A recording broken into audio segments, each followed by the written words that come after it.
Hello student, আজকের class আলোচনা করব তোমাদের পর্ষদ টেস্ট পেপারে 385 পেজের অঙ্কগুলো নিয়ে। দেখো, একের দাগের প্রথম কোশ্চেনে কি বলেছে, কোন মূলধন 10 বছরে দ্বিগুণ হলে বার্ষিক সরল সুদের হার। তাহলে এখানে কি কি দেওয়া আছে, সময় দেওয়া আছে আর বলেছে মূলধন 10 বছরে দ্বিগুণ হচ্ছে। তাহলে টি ইজ ইকুয়াল টু হচ্ছে 10, মূলধন সমান আমরা ধরে নিলাম মূলধন সমান হচ্ছে পি টাকা, দ্বিগুণ হচ্ছে অর্থাৎ সুদ প্লাস আসল এ ইজ ইকুয়াল টু হচ্ছে 2p। তাহলে আমরা সুদের পরিমাণ পেয়ে যাব আর equal to 2p minus P is equal to হচ্ছে পিটা। বের করতে হবে সুদের হার। সরল সুদের ক্ষেত্রে আমরা জানি আর ইজ ইকুয়াল টু হয় পি টি আর বাই 100। আর হচ্ছে সুদ, পি হচ্ছে মূলধন, টি হচ্ছে সময়, আর হচ্ছে সুদের হার। এখন যেগুলো পেয়েছি সেগুলো বসাচ্ছি। সুদ সমান পেয়েছি কত, পি, আসল তো পি ধরেছি, সময় 10 বছর ইন্টু আর বাই হচ্ছে 100। এখানে দেখো পিপি কাটছে 10 10 100, তাহলে বা আর ইজ ইকুয়াল টু হচ্ছে 10। সুদের হার 10%, অপশন দেখে নাও, অপশন বি তে দেখো দিয়েছে, তাহলে অ্যান্সার হচ্ছে অপশন বি। পরের কোশ্চেন দেখো, x square minus 7x plus 3 is equal to 0 সমীকরণের বীজদ্বয়ের গুণফল। তাহলে দেখো, দ্বিঘাত সমীকরণের সাধারণ রূপটি যদি আমরা লিখি a x square plus bx plus c is equal to 0, দ্বিঘাত সমীকরণ সাধারণ রূপ। এক্ষেত্রে বীজদ্বয়ের সমষ্টি সমান হয় মাইনাস বি বাই এ, আর গুণফল সমান হয় সি বাই এ। কি, বি কি আর সি কি? এ হচ্ছে এক্স স্কোয়ারের সহগ, বি হচ্ছে এক্স এর সহগ, আর সি হচ্ছে ধ্রুবক পদ বা x টু দি পাওয়ার 0 এর সহগ। এখানে দেখো ABC, A is equal to হচ্ছে কত 1, বি ইজ ইকুয়াল টু হচ্ছে -7, আর সি ইজ ইকুয়াল টু হচ্ছে 3। বীজদ্বয়ের গুণফল হচ্ছে সি বাই এ, তাহলে সি বাই এ, তাহলে গুণফল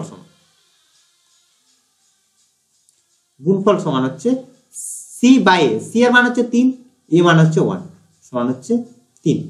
অপশন দেখে নাও, অপশন সি তে দেখো দিয়েছে 3, তাহলে অ্যান্সার হচ্ছে অপশন সি। পরের কোশ্চেন দেখো, ও কেন্দ্রীয় বৃত্তের এ বি ও সিডি যে দুটির দৈর্ঘ্য সমান, এ ও B is equal to 60 degree হলে সিওডি এর মান কত? যে দুটির দৈর্ঘ্য যদি সমান হয় তাহলে যে দুটি বৃত্তের কেন্দ্রে সমান কোণ উৎপন্ন করে। বোঝা গেল কি বললাম? যে এর দৈর্ঘ্য যদি সমান হয় তাহলে কেন্দ্রে সমান কোণ উৎপন্ন করে। এখানে বলেছে A B R CD, A B একটি যে, সিডি একটি যে। এ কেন্দ্র বলেছে ও, এ ও বি সমান দিয়েছে 60 ডিগ্রি, এ ও বি সমান হচ্ছে 60 ডিগ্রি। যেহেতু তোমাদের এক্ষুনি বললাম যে দুটির দৈর্ঘ্য সমান তাহলে কেন্দ্রে সমান কোণ উৎপন্ন করে। ঠিক আছে, অ্যান্সার তাহলে হচ্ছে সিওডি সমান হচ্ছে 60 ডিগ্রি। দেখো, এটা তোমরা যদি সর্বসম ত্রিভুজও প্রমাণ করতে পারবে, সেখান থেকে সর্বসম ত্রিভুজ থেকে অনুরূপ কোণগুলো সমান হয় সেভাবে তোমরা প্রমাণ করতে পারবে। কিন্তু তোমরা মনে রাখবে, যেহেতু প্রমাণ করে 1 নাম্বার প্রমাণ করার কোনো দরকার নেই, তাহলে তোমরা মনে রাখবে সবসময় যে দুটির দৈর্ঘ্য যদি সমান হয় তাহলে কেন্দ্রে সমান কোণ উৎপন্ন করে। ঠিক আছে, তাহলে অ্যান্সার হচ্ছে 60 ডিগ্রি। অপশন বি তে দেখো দিয়েছে, অপশন বি। পরের কোশ্চেন দেখো, দুটি লম্ববৃত্তাকার শঙ্কুর আয়তনের অনুপাত দিয়েছে 1:4, তাদের ভূমিতলের ব্যাসার্ধের দৈর্ঘ্যের অনুপাত 4:5 হলে উচ্চতার অনুপাত। দুটি শঙ্কু দিয়েছে, তাহলে প্রথম আর দ্বিতীয় এইভাবে করে নেবে, তাহলে বুঝতে সুবিধা হয় আর ভুল হওয়ার সম্ভাবনা কম থাকে। তাহলে কি কি দিয়েছে? শঙ্কুর ক্ষেত্রে আয়তনের অনুপাত দিয়েছে আর ভূমিতলের ব্যাসার্ধ দিয়েছে, ব্যাসার্ধের অনুপাত দিয়েছে। তাহলে প্রথমে আমরা ধরে নিচ্ছি আয়তনের জন্য কি কি দরকার হয়, উচ্চতা আর ব্যাসার্ধ। তাহলে প্রথমে ধরে নিচ্ছি ব্যাসার্ধ সমান হচ্ছে R1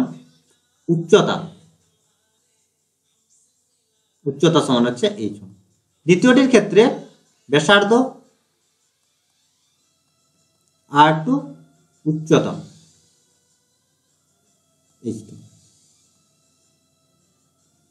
ঠিক আছে, এখন দেখো আয়তনের অনুপাত দিয়েছে, তাহলে আয়তন V1 সমান হচ্ছে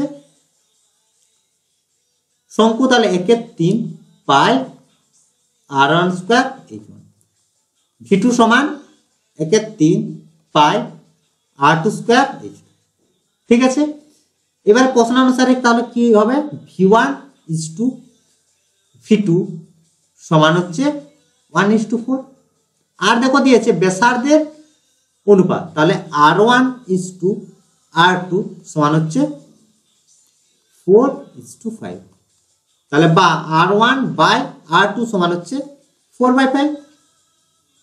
ঠিক আছে, এরপর দেখো মান বসাচ্ছে, V1 সমান হচ্ছে 1/3 পাই R1 square H1 1/3 pi R2 square H2 is equal to হচ্ছে 1:4। এখন দেখো কাটছে, পাই বাই 3 কাটছে, বা R1 square H1 by R2 square H2 সমান হচ্ছে 1/4, বা দেখো R1 বাই R2 স্কয়ার আছে তাহলে হোল স্কয়ার লিখে দিলাম ইনটু H1 বাই H2 সমান হচ্ছে 1/4। R1 বাই R2 সমান পেয়েছি কত, 4/5, তাহলে মান বসাচ্ছি 4/5 এর whole square into H1 by H2 সমান হচ্ছে 1/4। ঠিক আছে, বা এখন দেখো একবার করছি, H1 বাই H2 সমান এই 25, 5 স্কয়ার 25 উপরে যাচ্ছে তাহলে 25, আর নিচে থাকছে 4 4 16, 16টা নিচে, তাহলে 4 গুণিত 16 সমান হচ্ছে 64, তাহলে 25 আর নিচে থাকছে 64। H1 বাই H2 সমান পেলাম 25/64, অতএব H1 H2 সমান হচ্ছে 25:64। 25:64 উচ্চতার অনুপাত বের করতে বলেছে, তাহলে অপশন দেখে নাও, অপশন ডি তে দেখো দিয়েছে 25:64, তাহলে অ্যান্সার হচ্ছে অপশন ডি। পরের question, tan alpha plus cot alpha is equal to 2 হলে tan to the power 13 alpha plus cot to the power 13 আলফার মান। তাহলে এখান থেকে আমরা tan আলফা cot আলফার মান বের করতে পারি।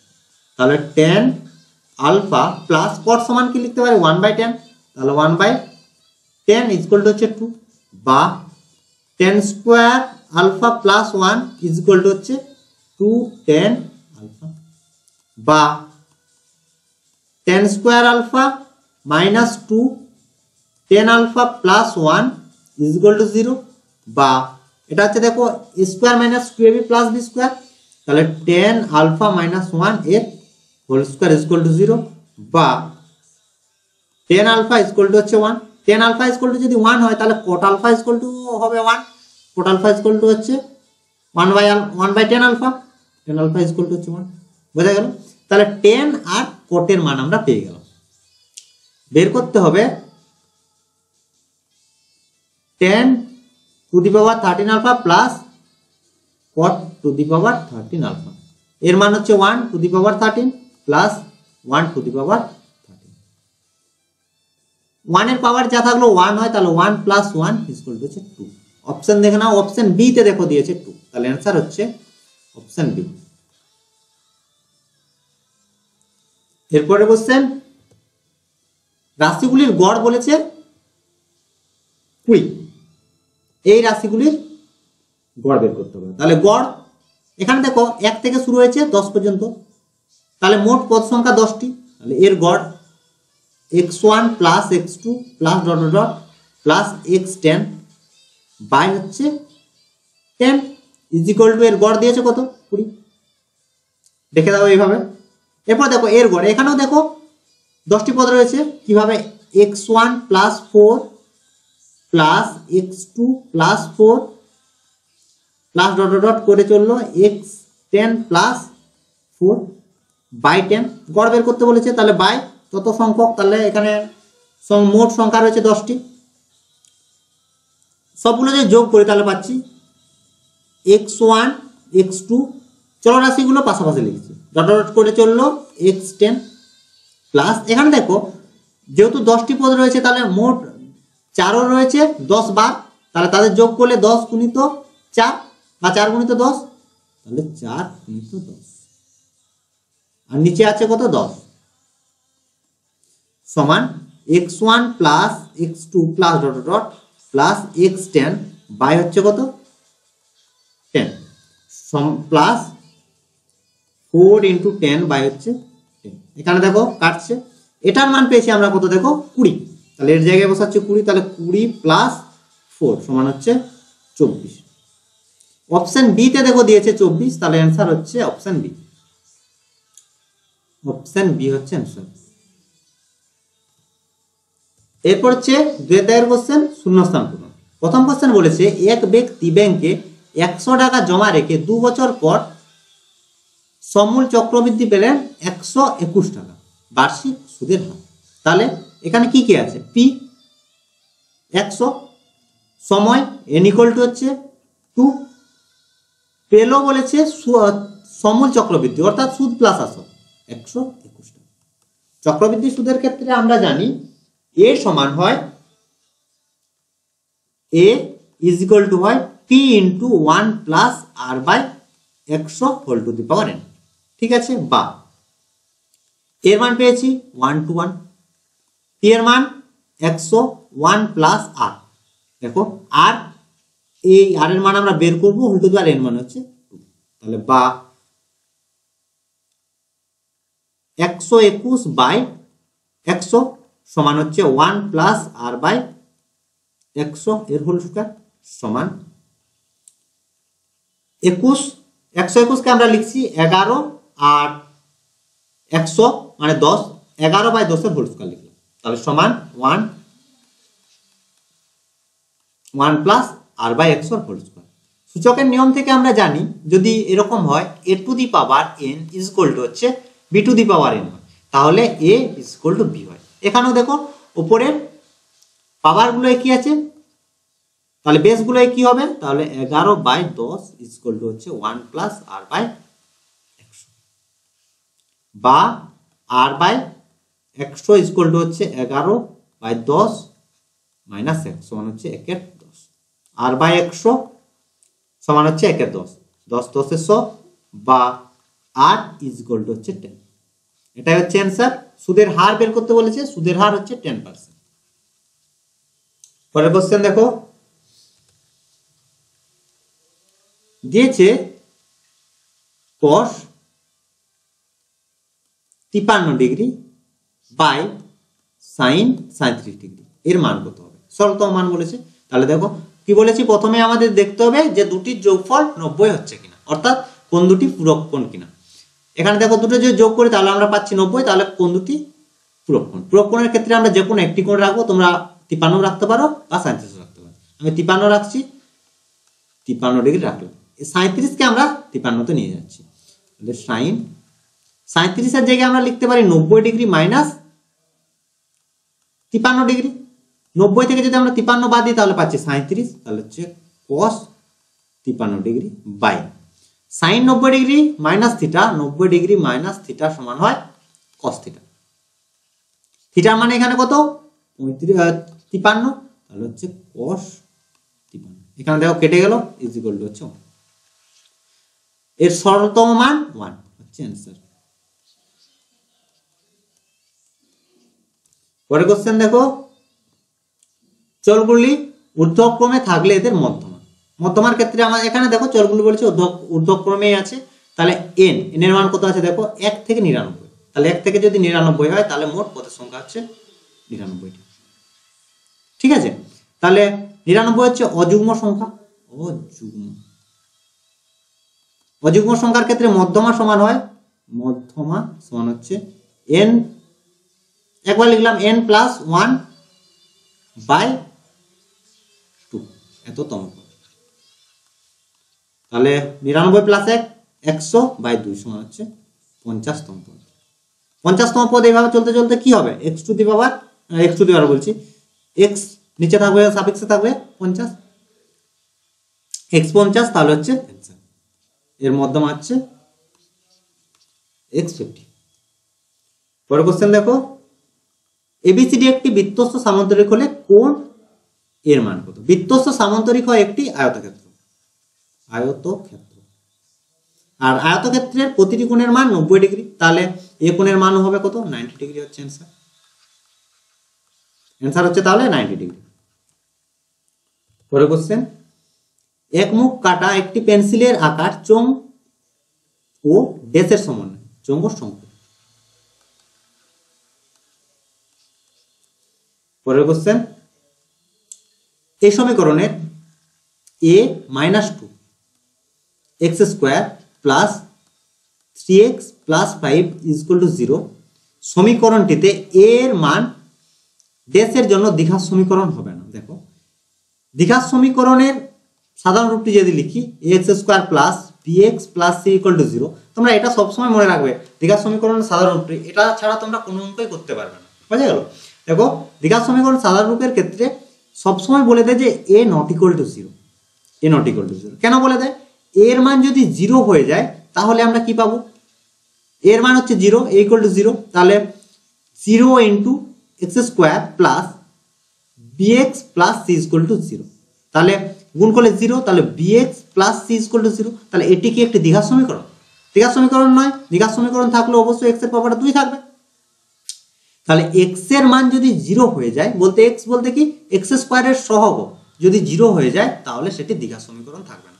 একই রকম ভাবে দেখো, এখানে x এর সহগ রয়েছে a - 2, এর বলেছে দ্বিঘাত সমীকরণ হবে না, তাহলে x² এর সহগ যদি 0 হয়ে যায় তাহলে দ্বিঘাত সমীকরণ হবে না, অর্থাৎ a - 2 = যদি 0 হয় তাহলে দ্বিঘাত সমীকরণ হচ্ছে না, তাহলে a = 2, তাহলে a = যদি 2 হয় তাহলে দ্বিঘাত সমীকরণ হবে না। বোঝা গেছে আশা করি? তাহলে অ্যান্সার হচ্ছে অপশন নয়, অ্যান্সার 2।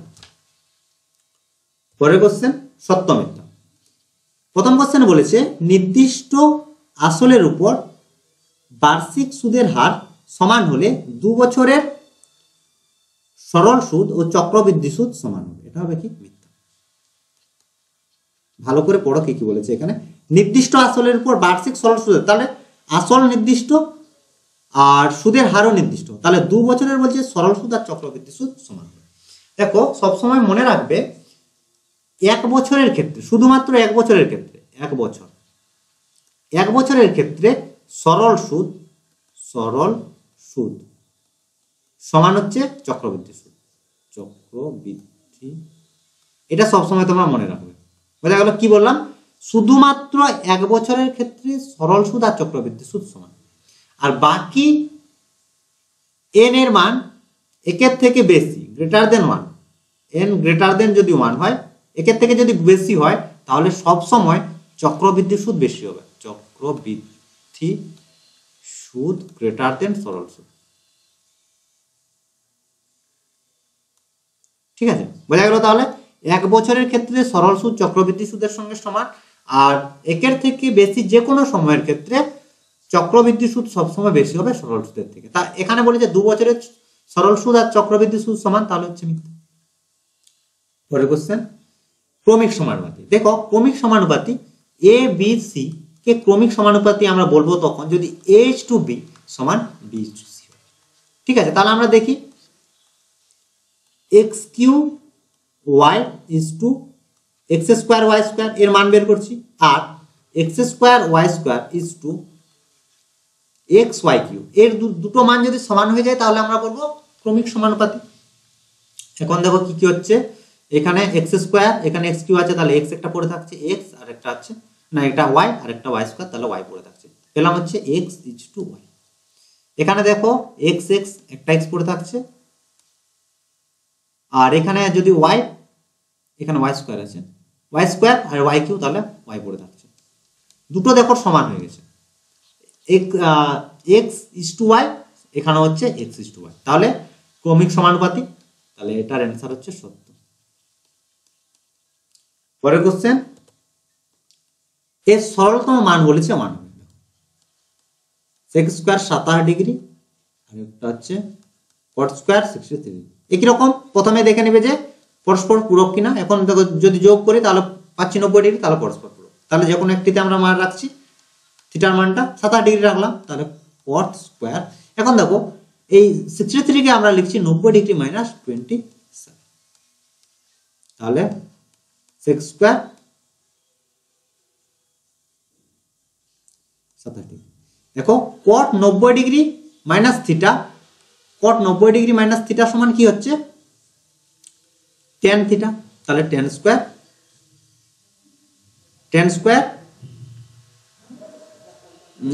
হচ্ছে 87 ডিগ্রি। ঠিক আছে, এটা হচ্ছে মাইনাস হবে এখানটা। ঠিক আছে, এখানটা হচ্ছে minus, 87 degree minus cot square 87 degree সরল মান বলেছে 1, তাহলে এখানে মাইনাস আছে। ঠিক আছে, এখন দেখো আমরা জানি sec square theta minus tan square theta এর মান হয় 1, তাহলে এর মান হচ্ছে কি 1, যেখানে থিটা ইকুয়াল টু 27। এখানেও বলেছে দেখো 87 ডিগ্রি, তাহলে এটা হচ্ছে সরি এখানের মান বলেছে 1 সরলতম মান, আমাদেরও বেরোলো সরলতম মান হচ্ছে 1, তাহলে এটা হচ্ছে কি সত্য। পরের কোশ্চেন দেখো, একটি নিরেট অর্ধগোলকের তল সংখ্যা 2টি, এটা হচ্ছে সত্য। এই দুটির মধ্যে একটি থাকে সমতল আর একটি থাকে হচ্ছে বক্রতল। যদি নিরেট না বলতো, শুধু অর্ধগোলক বলতো, তখন তলের সংখ্যা হতো একটি, বোঝা গেল, সেটা হচ্ছে বক্রতল। যেহেতু নিরেট বলেছে তার জন্য তল সংখ্যা 2টি, একটি সমতল একটি বক্রতল। গোলকের তল সংখ্যা গোলকের তলের সংখ্যা হচ্ছে একটি, এটা হচ্ছে বক্রতল। পরের কোশ্চেন দেখো, প্রোজাইড দুটির ছেদ বিন্দু থেকে এক্স অক্ষের উপর লম্ব টানলে এক্স অক্ষ ও লম্বের ছেদ বিন্দুর ভুজে হলো মধ্যমা, এটা হচ্ছে সত্য। পরের কোশ্চেন, 7 সেমি ও 3 সেমি ব্যাসার্ধ বিশিষ্ট দুটি বৃত্ত পরস্পরকে বহিঃস্পর্শ করেছে। দেখো বহিঃস্পর্শ করলে তাদের কেন্দ্রদ্বয়ের মধ্যবর্তী দূরত্ব হবে 4 সেমি। দেখো ছবি আঁকলে তোমরা ভালো করে বুঝতে পারবে, বলেছে যে দুটোকে বহিঃস্পর্শ করেছে, একটার হচ্ছে 7 সেমি, তাহলে এই ব্যাসার্ধ হচ্ছে 7, আর এটার হচ্ছে 3। ঠিক আছে, মধ্যবর্তী কেন্দ্রদ্বয়ের মধ্যবর্তী তাহলে দূরত্ব কত হবে 7 + 3 সমান হচ্ছে কত 10 সেমি, কিন্তু এখানে বলেছে কত 4 সেমি, তাহলে হচ্ছে কি মিথ্যা। ঠিক আছে, এটা যদি বলতো অন্তস্থ ভাবে ছেদ করে, তখন মধ্যবর্তী দূরত্ব হতে এই 7 - 3 সমান হচ্ছে 4 সেমি, বোঝা গেল। তাহলে বহিস্থ ভাবে যদি ছেদ করে তাহলে কেন্দ্রদ্বয়ের মধ্যবর্তী দূরত্ব হবে ব্যাসার্ধ দুটির যোগফল, আর অন্তস্থ ভাবে যদি ছেদ করে তাহলে ব্যাসার্ধ দুটির অন্তর হচ্ছে কেন্দ্রদ্বয়ের মধ্যবর্তী দূরত্ব। ঠিক আছে, তাহলে এই ছিল আজকের ক্লাস। আশা করি আজকের ক্লাসের অঙ্কগুলো তোমরা বুঝতে পেরেছো। যদি কোনো সমস্যা থাকে অবশ্যই কমেন্ট করে জানাবে বা হোয়াটসঅ্যাপ করতে পারো 7797151981 এই নম্বরে। তো আজ এই পর্যন্ত, তোমরা সবাই ভালো থেকো, বাই বাই।